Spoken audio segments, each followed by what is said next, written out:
Certainly, it's my pleasure to be up here to introduce our program tonight and say a few opening comments. Columbus is welcoming, collaborative, and uniting. And you say, well, we're going to talk about buildings and projects and all those kind of things and how much the city has grown, which it certainly has. And I can think about the past 20 years and all the different projects that have come about, whether it's the Arena District, whether it's part of downtown, whether it's Easton, New Albany, Dublin, Polaris, all these things that really are part of things that we call are really cool here in our community. But you know what? Those are projects. And what really is the key to our success and what's happening here is our relationships. And that's that strength of community, a word of community that I use here tonight. And I'm so happy to be part of that and part of the people that we'll introduce here to talk about our projects and building, but really what this community does as we're a rising star on not only the national scene, but the international scene for what we're going to get to do here in Columbus going forward. And so as part of that, we're going to talk here tonight about We Built This City. And yeah, we hear the song, not on rock and roll and such, but, we're building this city with the investment, with the integrity, the ingenuity, the intellectual nature of what we have here. We are a smart city, not only in terms of what's been acknowledged in terms of the grant and the awards, but by the people that are here. We know we're smart. And so our panelists here tonight are just a sample of those that are involved in Columbus's transformation and how we continue to move up in terms of our scene to that next level. So your form flyer has information on each of our panelists, but we'll just keep these introductions brief. And so we'll start first up with Wagenbrenner Development, Mark Wagenbrenner. Round of applause, please. Next up, Senior Executive CEO of Moody Nolan, Kurt Moody. One of our best-known real estate developers here in town, founder and CEO of Continental Real Estate, Frank Cass.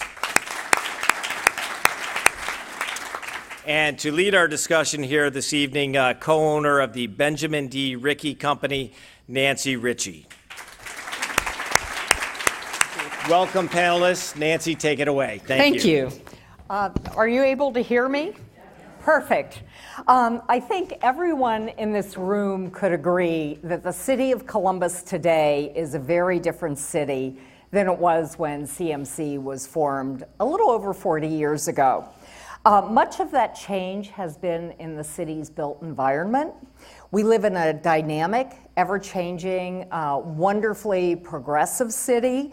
And today, these guests are among those people who actually made it happen. So I'm very honored to sit on the stage with you three gentlemen.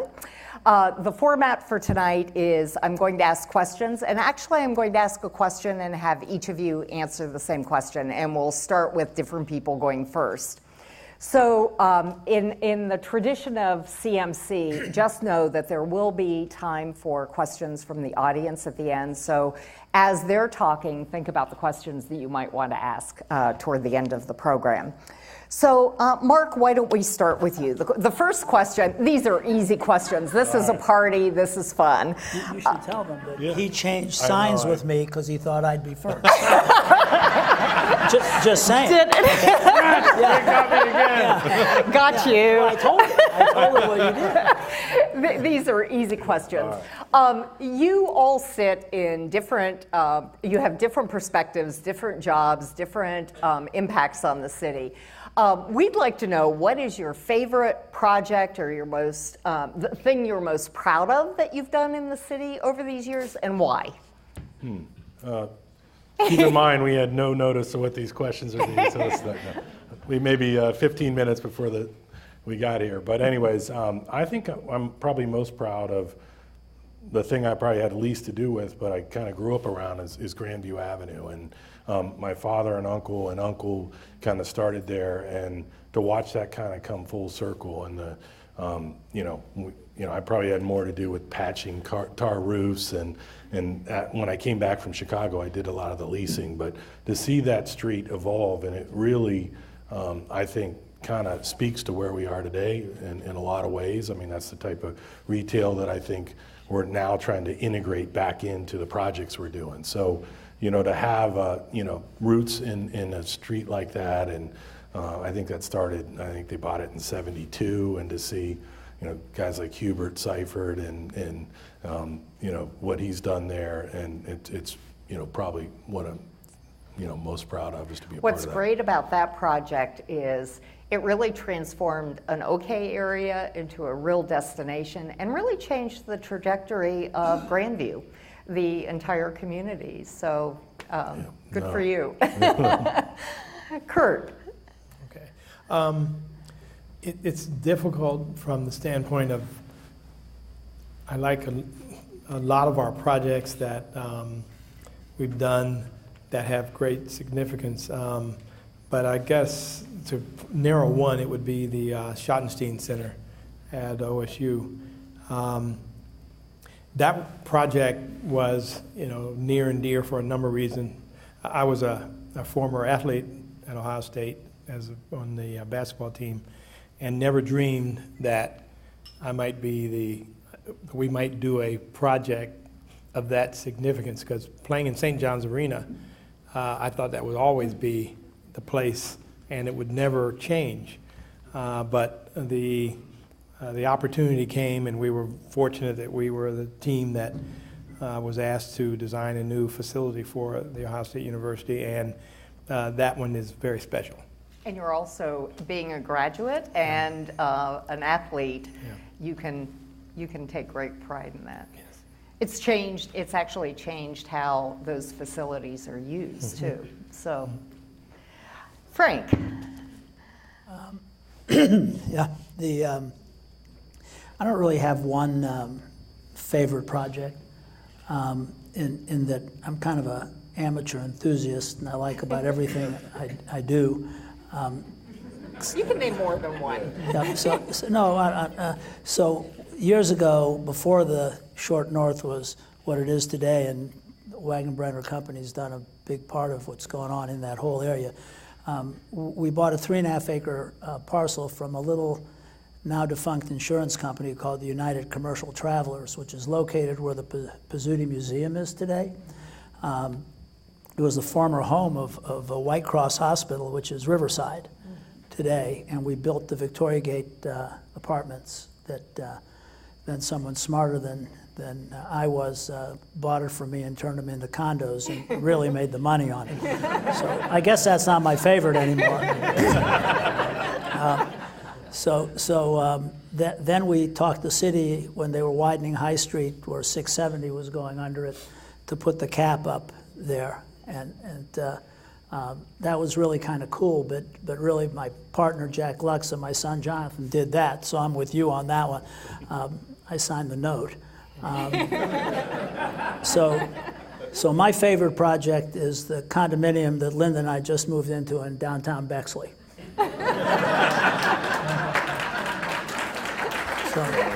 All good for different reasons. Yeah. And Hinson owes me $150. Wait, I owe Hinson $100. You do? I'll give you 100. Yeah, okay. When you I talk, owe you 100. one of the things you talked about was the cap, and I think one of the things the cap did in Columbus was raise the expectations for every other freeway bridge in the city to show what you could actually do. The thing with the cap is that at first part of it made it and part of it failed because there just wasn't any parking. And that's what's wrong every place. It's just no parking, and there's no free parking, or there's no low price parking. And so the retailers didn't make it, but the restaurants did, and now it's all restaurants. Restaurants and bars, because they can valet, and now there's a little more parking near the area, but that's the rub everywhere. I mean, and so. You build it and they do come. Yeah, but they come if they can park. So those were your favorite projects. Sometimes favorite and most challenging are not the same. We know that we've been through a lot of challenging times in terms of real estate. You guys deal with building, real estate. What was the most challenging project you ever worked on? And I'm going to start with Kurt. Well, I have a lot of challenging Well, you can do more than one.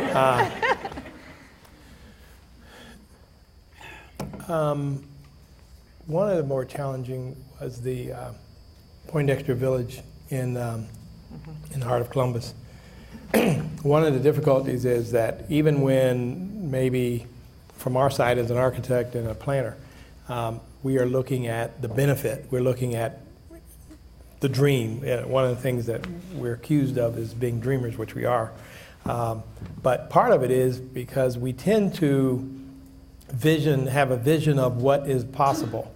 And we know that early. So we're looking at, boy, when this gets done, it's going to be fantastic. And renderings and models can't always convey that. So we go into a community that is against it. Many of you might know that Poindexter was one of the first public housing projects in the city. And the housing authority had determined that it wanted to redevelop that. And there were residents that were concerned that they were going to be relocated and displaced, and they were not necessarily supportive of it. And so there are many community meetings, and some get very heated, where emotions are there, and it's somewhat tough to convey that it's going to be all right. I mean, when it's all done, we understand those issues, and there are a number of people working to address those issues about displacement and other things. And some of those, especially our office originated on the east side, so we used to reside there. And you have a lot of friends and relationships, and those get frayed at times where you're against someone who you're a friend of, and you're saying, you're trying to convey that we understand your side, and we're going to do the best we can to make this the best project we absolutely can for you. But that isn't always met with people either understanding, or maybe they've had an experience that didn't turn out so well. And so that's the difficulty of our profession is we may have an idea, we see what it could be, but that doesn't mean the people that we're planning it for are absolutely seeing what we are trying to convey. Since it's in the city where you live and you can't just go home and someplace else, have people come around? Have you found that people have seen your vision? We have. I mean, there's been a number of people that now that you're seeing real buildings and you're seeing the outcome are appreciating where we are. But undoubtedly, history is lost. Some history is lost with those buildings. But I think there were 27, I believe, but several of them are saved for a potential museum in the future. And but I think the community is finding that there's a better environment that can come from what was there before. I understand the museum's in the process too at this point. When did you do that?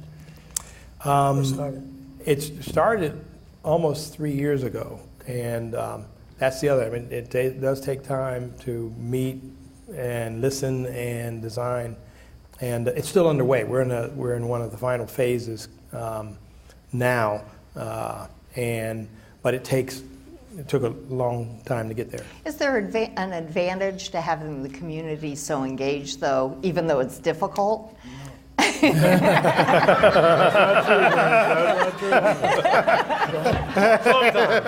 Sometimes. Well, never mind.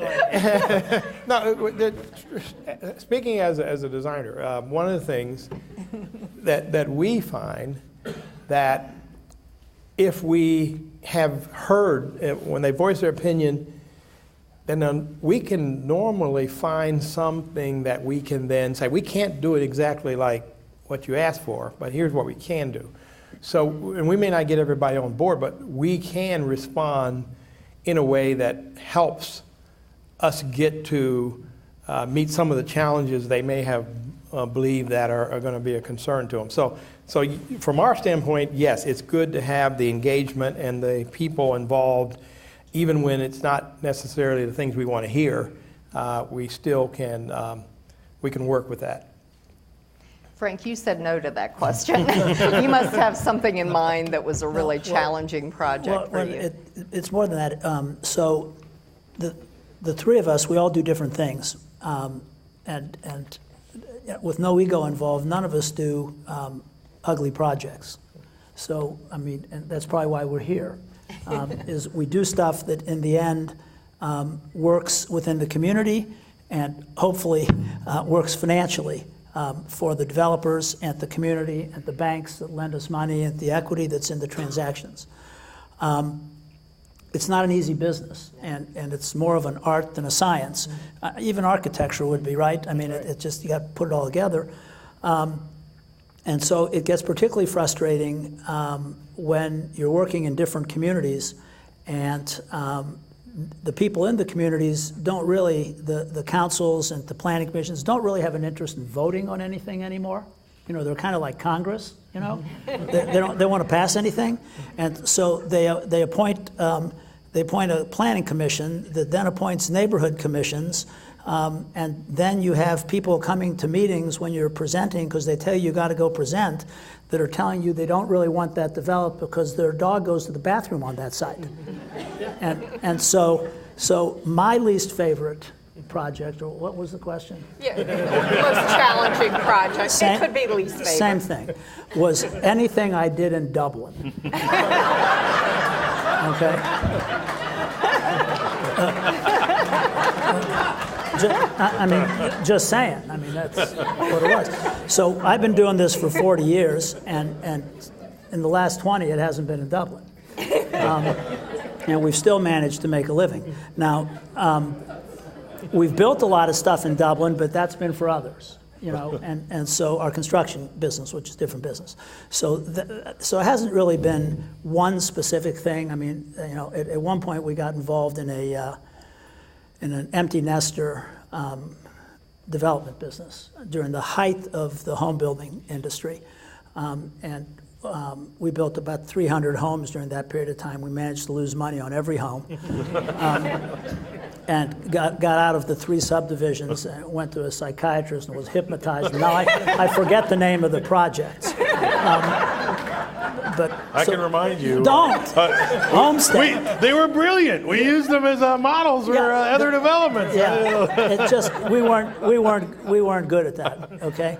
And they look good. Now I know They a lot look of people great, living there They look loved great. it, you know, because they bought it at less than it cost me to build it. Okay. Anyhow, it's a long answer, so sorry. Well, but it does talk about the risk involved. That while we look at, if you look at Columbus today, I was driving down the streets.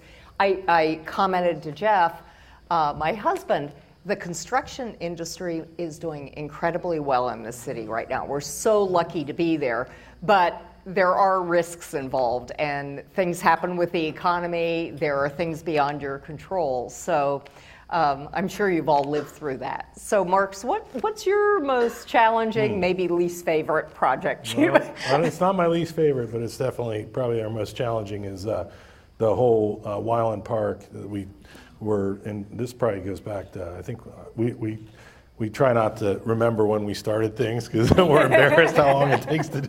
But it was probably 2005 or 6 when we started cleaning up the old Columbus coated fabric site in Wyland Park on Grant Street. And so, I mean, boy, I don't know how I can shorten this other than, you know, we were young and naive, and we were really just focused on getting a site cleaned up that we knew we could clean up.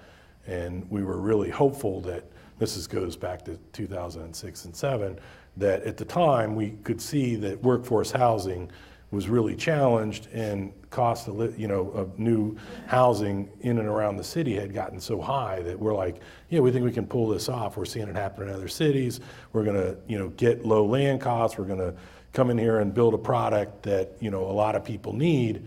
And so when we started the product, when we purchased the property, we then started looking around and doing more due diligence.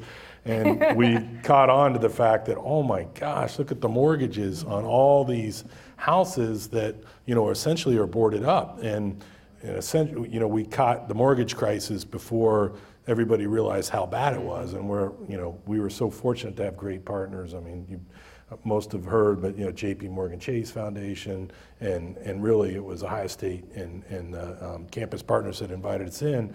But then once we uncovered what a time bomb we were sitting on. You know, we were able to go back, and then obviously the mortgage crisis hit, and we hit the lows of the recession, and we had partners like Columbus Foundation was incredible. I mean, so everybody kind of looked at it and said, you know, in the midst of all this misery, here's a time where we can really probably make a big difference in this neighborhood. And everyone got together. We formed 3 different quiet LLCs. We started acquiring a lot of the land, you know, really on a fee basis. I mean, the good news was we had large tracts of land at low land values. The bad news, it was worth huge negative values because we still had to get it cleaned up. But a long story short, you know, we were able to get, I think we ended up, you know, the Columbus Foundation financed, you know, home grants to clean up houses, hundreds of houses. So we're really proud at the end how it all came out, because we're seeing a neighborhood really come back. And we started, I think, two and a half years ago, we started 4 model homes, and we expected to sell maybe 4 or 5 a year. And the first year, I think we sold all our homes, which I think was around 52 homes, and now we're in the second and third phase. And really, what we sensed in 2007 is here again today. If you can provide moderate priced housing in and around the city, there's tremendous demand for it. Yeah. And so, in the rest of the neighborhood, I mean, you could write a book, so many people and all the efforts they made to, you know, try to turn that neighborhood around and keep it in a mixed income. It's, you know, we're really proud of how that came out. It's such a challenge to keep it as mixed income, and that neighborhood has had so many partners, nonprofit, for-profit, development, Columbus Foundation. Like CPO's done a fabulous. I would imagine other cities are maybe looking at what happened in Wynwood. Yeah, I think they are, but it's hard. It's hard. Timing was everything there. I mean, we thought it was bad timing, and in the end, it proved out to be good timing. But planning for that is, you know, that's the biggest risk in our industry. It's you don't know what's better around lucky the corner. than good. It's all about, you know, timing, and God knows in this day and age, you can't predict what's coming around the corner. Well, you're all still working very actively, so you must look around the city and have a dream project or something that you would love to do that you haven't done yet. So I'm going to ask Frank first what his dream project would be. You know, I don't have a dream project, so sorry to disappoint you on that one. We go from, I call them vertical markets to vertical markets. So when the banks want to lend to hotels, we develop hotels. And when they want to lend to senior housing, we develop senior housing. When it's time to do apartments, we do apartments. And we buy office buildings when other people are selling them. And most of what we do is not in Columbus. So I don't have a bucket list about anything. So we just kind of keep moving on. My dream is to keep doing what I'm doing, as long as I can, and have a good time doing it. I don't really think I've worked one day in my life, at least not at work. So we're just going to kind of keep looking at it. I mean, I don't have a high rise in mind, or to build a arena or any of the stuff.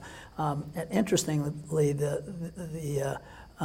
we all have different skill sets up here, and different things that we try to do. We mostly build from scratch, but we're redoing a historical building in Denver into a hotel, building from scratch in apartments in San Antonio.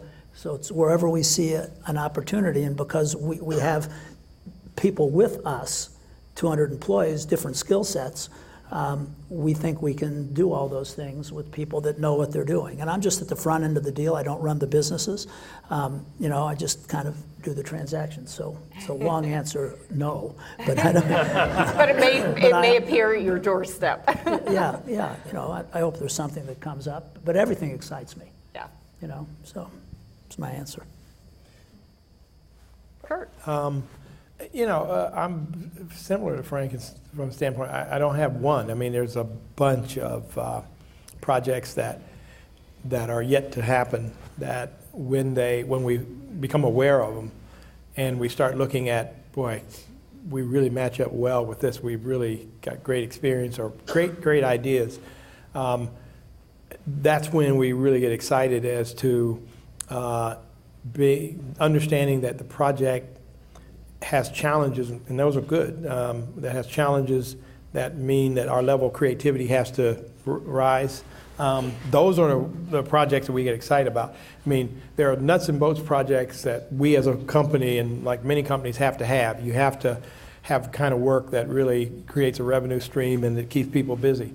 But then there's the projects that ask for a level of creativity that's what we went to school for. And that's what brings us out to really want to do something special. The difficulty that we as a company face where in our profession there are architects that are called starchitects, and then there are the rest of us. The difficulty is that the starchitects are believed to create a brand, an image that is just, striking, and sometimes the projects will come up and it's been identified for a starchitect, meaning that we want somebody that is not here, somebody from another city, somebody from another state. We want somebody like that. You guys that are here, you can't do what we think you can't imagine. And we're sitting there saying, yes, we can. So we want the opportunity, but not necessarily does the circumstance allow. But we've been fortunate, especially here of late, that we've had some clients that are saying, stretch. We really want something different. We don't want what it's just been built over and over again. And that's where we dream about being, and that's what we look forward to. That's great. Any exciting ones on the horizon or that you could talk about? Or The New York Convention. Well, yeah. I mean, we're working on a mega project right now. We're working on the New York Convention Center, Javits Convention Center, which we were with a convention center specialist, an architect that specialized convention center, and we did the Nashville Convention Center together, and New York liked that project and wanted the same team. So we are fortunate to have that underway, and that's the biggest project for us to date. But again, on a smaller scale, every now and then Columbus will have a project that comes up that is going to be unique, and it's pretty predetermined that they're looking for something unique. And again, that's the dream, not just my firm, but I think most of the firms in Columbus would look forward to is being able to win those kind of opportunities. it would be nice if we actually understood that we could have starchitects who live in our own city. Absolutely. Absolutely. Instead of feeling. Enough. Yeah. You've got modest guys like this, he could do it. Yeah. Mark, what about you? Well, we've kind of lucked in here recently to probably a project that I would consider a dream project, and it goes back. I used to live over in a project we did off of Fishinger Road, and illegally I might just drop my daughter off at college last week, but before she could walk, I'd put her in a backpack and trespass into the Marble Cliff Quarry site. So this goes back, well, my daughter, 16 years ago. And so anyways, it's the quarry between Trabue Road and Scioto Darby. It's been in the press a lot lately, but it's 600 acres. And so, it's something, as we walked around, I always dreamed about, having the opportunity to be a part of the development. And Jim Hendricks and Mick Moore were able to convince the owner to finally sell, and actually Jack Sigurnis had something to do with it. They brought it to you first, Frank. Thank God you passed. Thank you. So, and I should say this: nobody does it better than Frank. We have totally different models. I mean, Frank, few do it, or anybody does it better, but the time horizon that it takes to develop these sites, and we got lucky early on to develop patience because we had to, and when we take on these large brownfield sites, we have enough going on that we can keep people fed, and then we can go out and dream on these sites that are going to take 5 to 10 years. Hopefully this doesn't, to bring to market. But anyway, so when we saw that Corey site, or when it was brought to us, we had a real appreciation for what it could be in terms of mixing our enthusiasm for the outdoors with development. And we see the future of people like me that want to stay active, and all of us in retirement, and to be able to create with Metro Parks, hopefully to take advantage of the natural beauty of the site, to create an unbelievable, something outside your front door that you want to enjoy daily. So, I mean, we couldn't be more excited. And what we see is, we're less than 6 miles from downtown. We're going to be able to gift 2 miles of riverfront for the bike path. So we're going to be able to take the bike path from 5th Avenue up into, hopefully connected all the way into the Heritage Trail.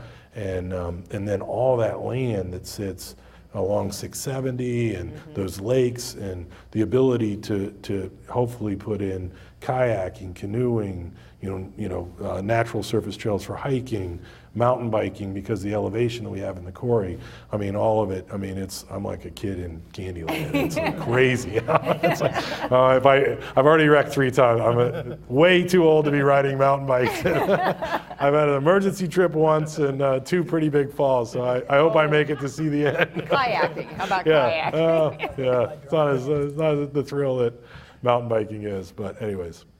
Well, I've had fun asking questions, and I'm thinking people in the audience probably have questions. And you kind of know the routine. This is being recorded for YouTube and to be shown on TV. So there are microphones in the back of the room. If you'd like to ask questions of these 3 gentlemen, go to the microphone, introduce yourself with your name, and ask a question. And I see Kathy Fox, because she's so good at asking the first question. Hi, good evening. Thank you all for sharing all your wisdom and fun. I'm wondering if you would each share with us your top piece of advice for anyone who wants to follow in your footsteps in a successful career in creating wonderful places. You got all the wisdom, Frank. You go first. The old guy has. Good question. So, first of all, it's the whole development business, the spectrum of the development business is a business that is dependent on understanding the numbers that make a deal work, and if you can intrinsically synthesize those numbers early so you see that there's actually a transaction there that can make sense for you financially, it's a big help. So if you envision yourself being in any portion of the development business, understanding how the pieces go together, being very logical and doing it, and if you don't, then get a partner that does. That would be one of the major things you have to do, because it's really a business of putting pieces together. It's an art, and you have to be able to do that. The second thing is you have to be very patient about what you're doing while being persistent, because none of this stuff happens quickly. You just mentioned, a 10-year window, a 5-year window, whatever it is. And there's been projects you've pitched to get, and you're still pitching, and you're still getting, and one day they become a project. And so, you have to be persistent and patient, and you have to be willing to be out there to do it. And then finally, from my own perspective, and it'll be different from everybody, you got to really enjoy selling.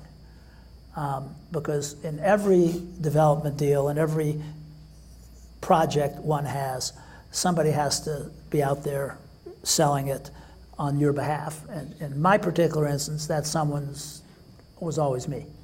And it's not always me anymore in our company, which is very nice. So Today, there's a whole bunch of young folks doing it, including one of my sons and other people with specialties in apartments and senior living and hotels and so forth. But you got to be willing to be out there, sell yourself, sell your company, and you just got to keep doing it. And you got to understand the logic of how these deals go together. That's been our success when we've had it. Which is often. Yeah, sometimes. No, I would, pretty much echo everything he said. In addition, dealing with risk, and I don't know how well you sleep. When I sleep too well, I get nervous, in terms of you've got to be able to deal with. I think people look at real estate and see like they only remember the good times, and it's a risky business because when you talk about deals that are taking 5 or 10 years, I mean, cycles are coming so much quicker. I don't care how good you are. If you get, and I used to go home all the time and tell my wife, Leah, I'm like, Leah, don't get, it could all end tomorrow, because when you're borrowing money and you're taking the risk, and if you calculate, and I think I'm most fearful of, given where we are with all the politics and, North Korea, a black swan event, you could be perfectly executed, great holdings, and you can get waylaid by things you don't even see coming. So you can't take yourself too serious. Luck's a big part of anybody's success in real estate. And you got to be able to, know that what's here today could easily be gone tomorrow. and so. But also with that, I agree with both answers, but with that is the ability to persevere regardless. It is the belief that you're going to get there and when others don't. There's a lot of times in which even within your own companies, there are people saying, I don't know if this is the best thing to do. And at some point, you've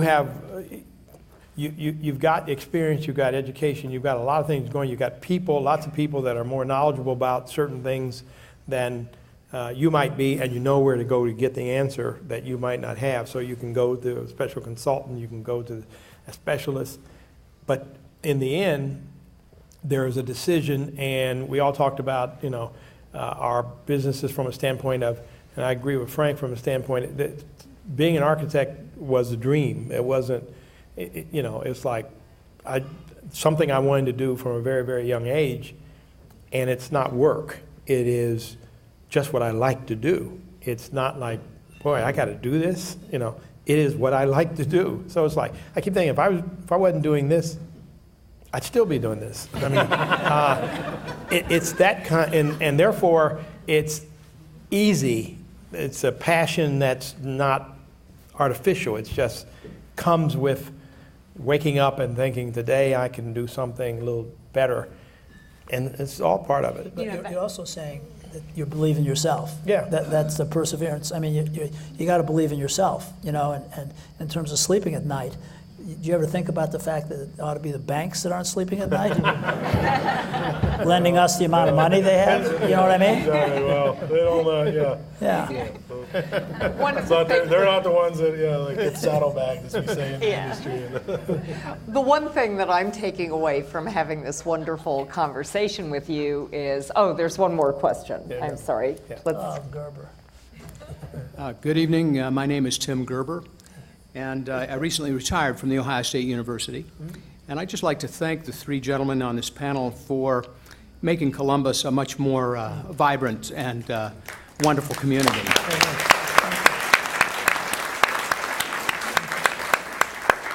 In particular, Mr. Moody, for all of the work that you've done on campus to make it such a wonderful place. And Mr. Wagenbrenner, for taking over the Humco Fat Factory about 20 years ago, 15 years ago. And Mr. Cass for going after the Lennox factory. I'll remember in the early 1990s, I was taking my youngest daughter to the OSU Daycare Center, and we would pass Lennox, and there was a big sign that said, "Just for feet." And Nora kept referring to it as "only shoes," thinking that this could be a really cool project. It's interesting to me to see how successful those two projects. Harrison West basically has been, and Lennox. How did you guys know that as you took those risks, they were going to turn out so well? We followed Frank. He started. I would drive by the site, on 315 consistently, and never saw anything in it. And then one day, a young man who was working with us as a developer said, "You know anything about urban retail?" And I said, "No." He said, "Read this magazine." So I read the magazine, and we bought Lennox. So really, and he's turning 50 this year, and that was, 22 or 3 years ago. And that's how Lennox happened. And we paid for it as if it were a retail site, and the other people that were looking at it were thinking it was something else, so we could pay a little more. Because one of the odd things, just about, back then, 20 years ago, a retail site had the highest value, right?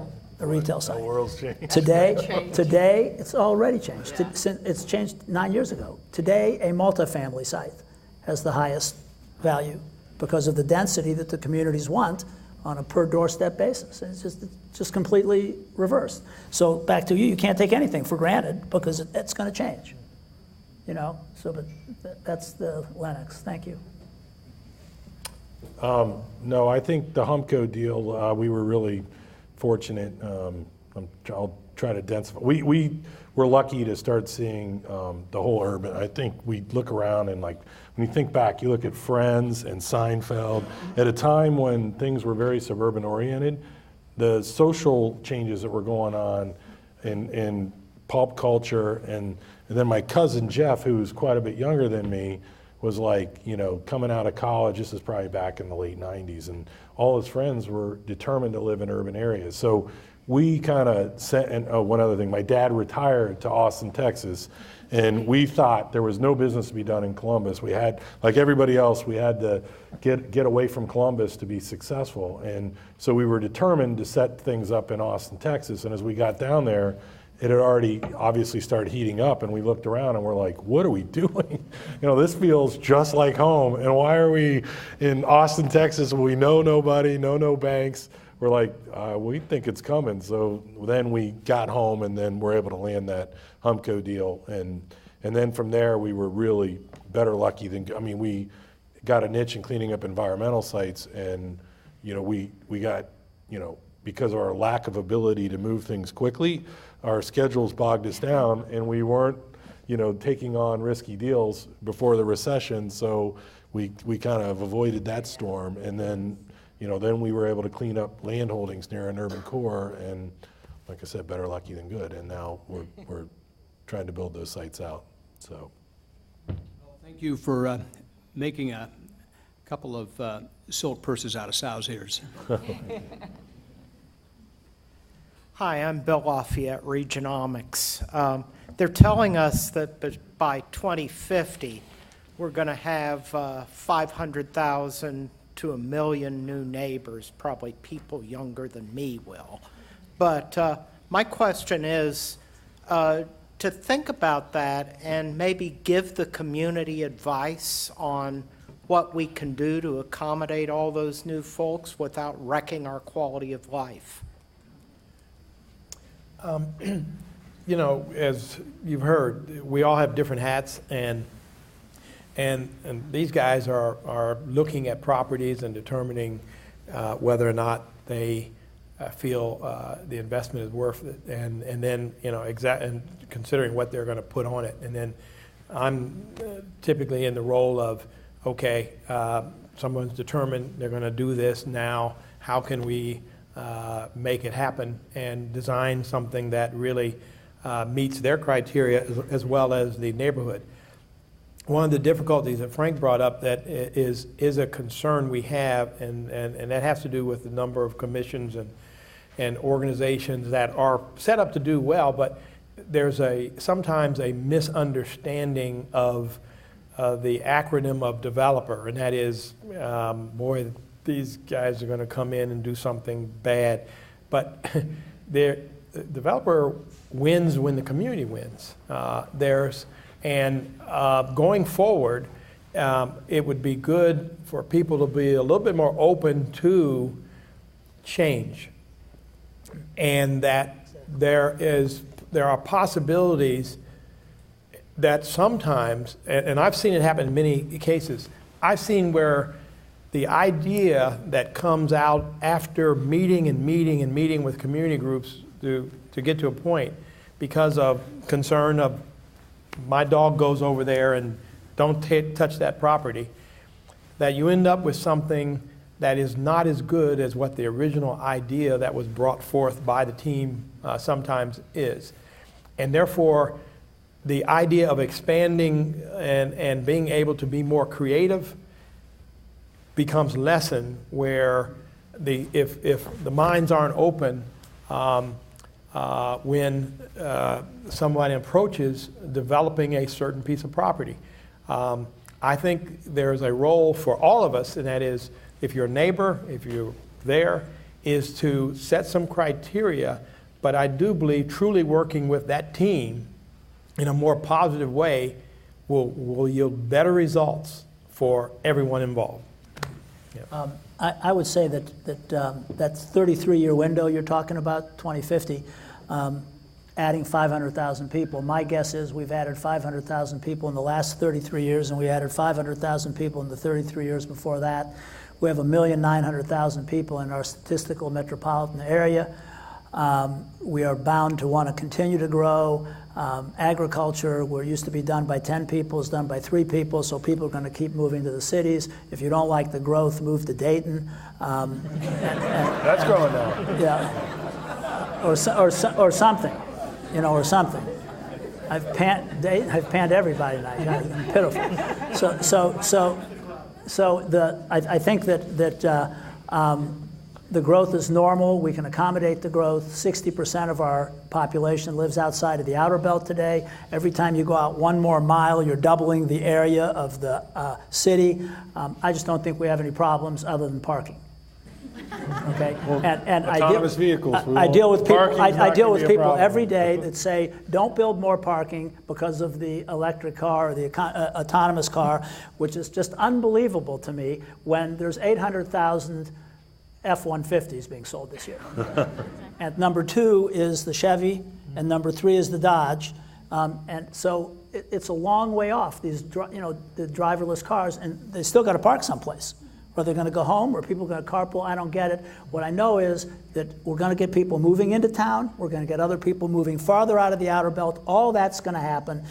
People like Mark are going to take these areas that are transitioning and know what to do with it. People like us are going to buy downtown buildings at a third of the price and redo them. People like Curtis are going to design the things that everybody's doing, and it's going to work. I'd rather be Columbus in Ohio than any other city, period. And I'd say one thing, it's amazing to me that if you look back through history, as you alluded to, is change has been a part. So anybody that thinks they're not going to face change, particularly now, so as a group, as a society, we should all try to anticipate where we're headed and prepare ourselves for it, so it's not such a shock when it comes, because I don't know at any time in history where you've really been able to, I love the Austin story. They had a hippie mayor and a hippie council, and they're like, we won't ask for any federal money, and then we won't build roads and people won't come. And this is back in like the late 70s and 80s. Well, of course they came in droves, and now, they don't have a road system capable, so it's just, and Portland tried the same thing, and then, so we all know the world's going to continue to change. Just look at life through the eyes of your kids and your grandchildren, and what do they want in life. As developers, we provide a product. We try to anticipate what the market wants and produce it ahead of when it's needed, and that's where we make our money. And so that's not going to change. And I think as a society, I don't know when or why we should prepare any other way than anticipate change. I want to thank all of you for just being so candid about what you do, but the takeaway for me is how much passion and how excited you are about what you do. And we're lucky to have you doing it in Columbus. Thank you. Thank you very much. We're lucky to be in Columbus.